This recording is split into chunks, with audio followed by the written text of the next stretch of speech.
So ayan guys, good morning. Nandito na naman tayo sa iba't ibang pagawaan ng power tools. So ayan guys, meron tayong Omega grinder. Yung sira nito, switch daw.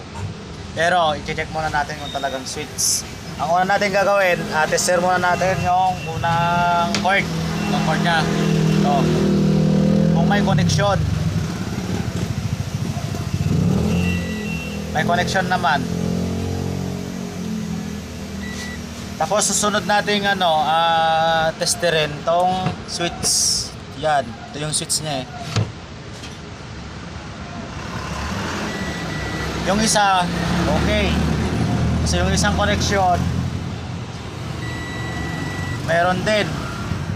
So yan, ano natin yung field coil niya kung may connection din. Meron din.